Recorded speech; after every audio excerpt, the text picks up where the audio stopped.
Audio Jungle. Audio Jungle.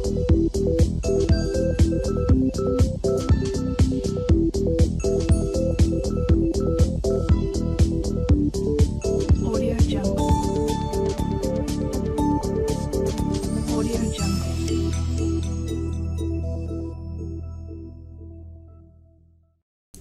Un bloque de 5 kilogramos desciende por una rampa rugosa de coeficiente de rozamiento 0,2 que forma 30 grados de ángulo de inclinación con la horizontal, y además lo hace partiendo del reposo. Nos piden que dibujemos en un esquema las fuerzas que actúan sobre el bloque y que analicemos las variaciones de energía durante el descenso del bloque.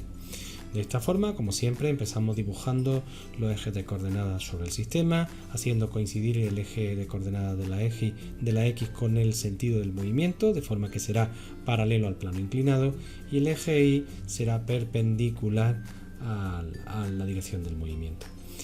Como fuerza vamos a pintar la fuerza peso, que tendrá dos componentes como veremos ahora posteriormente, la normal y la fuerza de rozamiento. Tenemos que tener muy claro que para resolver estos problemas no hace falta conocer la proyección de la fuerza peso sobre el eje Y y sobre el eje X.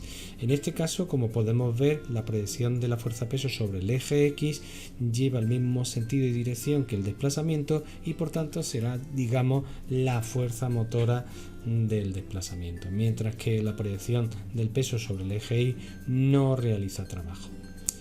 Desde un punto de vista de la energía, nosotros vemos que el objeto parte de reposo y llega hasta el suelo, y una vez que llega al suelo, lo que nosotros podemos decir es que la cantidad de metros recorridos por el plano es el desplazamiento que él ha sufrido, mientras que la altura la podemos expresar en términos del desplazamiento gracias a la trigonometría.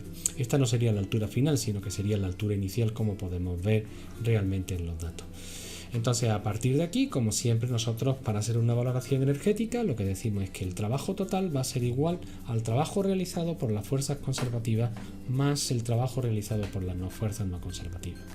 Aplicando el teorema de la energía cinética, diremos entonces que este trabajo total que pueda experimentar el objeto va a ser igual a la variación de su energía cinética. Debemos de recordar que el trabajo que realizan las fuerzas conservativas va a ser igual a la variación que experimenten de su energía potencial con signo negativo, puesto que la energía que pierde el objeto al descender en altura, es decir, la energía potencial que disminuye, va a transferirse en energía al objeto, y las no conservativas pues va a ser el rozamiento. Si llegamos a la expresión que hemos visto tantas veces, que nos relacionan las velocidades, altura a las que se encuentran y el trabajo realizado por la fuerza de rozamiento. Debemos de recordar que la fuerza de rozamiento formaba un ángulo de 180 grados con respecto al desplazamiento y por eso sale negativa, y que para la hora de calcular la normal nos hace falta conocer cuál es la proyección del peso sobre el eje Y, que esta es la forma en la cual nosotros podemos calcular cuál es la normal. De esta forma nosotros sustituimos y somos ya capaces de tener expresados todos los términos en valores conocidos por nosotros. A partir de aquí, pues mirad cómo nosotros conocemos exactamente el número de metros que ha deslizado. Nos conviene muchísimo mejor expresar todo en términos de la distancia recorrida. Sabemos que su velocidad inicial es 0, sabemos que su altura final es 0 y por tanto llegamos a una expresión mucho más sencilla en la que podemos eliminar las masas que se repiten en todos los términos.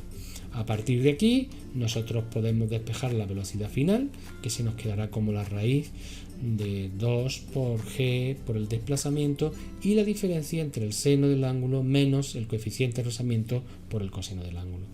De esta forma nosotros llegamos a que el valor de la velocidad final cuando llega al punto más bajo es de 4,38 metros por segundo. Pero también nos piden el trabajo realizado por la fuerza de rozamiento en el desplazamiento. Entonces, para calcular el trabajo de la fuerza de rozamiento simplemente tendremos que hacer el cálculo que teníamos nosotros en este principio, es decir, será igual a mu por la normal por el desplazamiento. De esta forma, fijaros cómo el trabajo realizado por la fuerza de rozamiento es de menos 25,46 julios. ¿Qué indica esto? Pues que el sistema, mientras va descendiendo, va transfiriendo energía al suelo en forma de calor debido al rozamiento que existe entre los dos.